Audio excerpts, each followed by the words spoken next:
Class 9th सामाजिक first lesson फ्रांसीसी क्रांति संबंध। फ्रांस की क्रांति की शुरुआत किन परिस्थितियों में हुई? फ्रांस में क्रांति की शुरुआत निम्न परिस्थितियों में हुई। सामाजिक असमानता। फ्रांस में 1789 क्रांति से पहले व्यापक असमानता थी। 18वीं शताब्दी में फ्रांसीसी समाज 3 वर्गों में विभाजित था, जिन्हें एस्टेट कहा जाता था। पहला एस्टेट था पादरी वर्ग, दूसरा एस्टेट था कुलीन वर्ग या सामंत वर्ग, और तीसरा एस्टेट था सामान्य लोग। ऊपरी जो 2 वर्ग थे उनका जनसंख्या बहुत छोटी थी, लेकिन उन्होंने जो अन्य वर्ग थे उन पर राजनीतिक और आर्थिक रूप से नियंत्रित किया हुआ था। उन्हें अनेक विशेषाधिकार प्राप्त थे और सुविधाएं प्राप्त थी।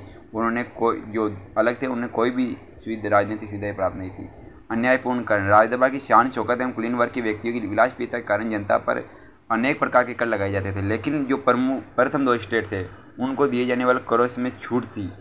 तीसरे स्टेट के लोगों को सभी कर देने पड़ते थे। उनकी जो वसूली निर्देशपूर्वक की जाती थी, इसलिए आम जनता की अर्थव्यवस्था बहुत खराब हो गई थी। मध्यम वर्ग का उदय। फ्रांसीसी क्रांति में की शुरुआत से पहले एक नए सामाजिक समूह का उदय हुआ जो मध्य वर्ग कहलाया। ये व्यापारियों, बैंकरों, निर्माताओं, विद्वानों आदि का वर्ग था। मध्य वर्ग के लोग ही क्रांति के नेता बने। दार्शनिकों और विद्वानों का प्रभाव। लोग मॉन्टेस्क्यू, रूसो, वॉल्टेयर तथा मिराबियो जैसे अनेक दार्शनिक थे जिन्होंने व्यवस्था में फैली बुराइयों का पर्दाफाश किया, और उन्होंने लोगों को स्वतंत्रता, समानता से भी प्रेरित किया। इससे भी क्रांति को बल मिला। जीने का संघर्ष। फ्रांस की जनसंख्या 1715 में लगभग 2.3 करोड़ से बढ़कर 1789 में 2.8 करोड़ हो गई। इससे खाद्यान्न की मांग में तेजी वृद्धि हुई और अनाज का उत्पादन मांग में अनुकूल नहीं बढ़ा। इसलिए बहुसंख्यक प्रमुख जो भोजन पाव रोटी की कीमत तेजी से बढ़ी, परंतु मजदूरों की बढ़ती कीमत के कारण अनुरूप नहीं बढ़ी। इसलिए अमीरों गरीबों के बीच खाई बढ़ती रही और जीने का संघर्ष उत्पन्न हो रहा था।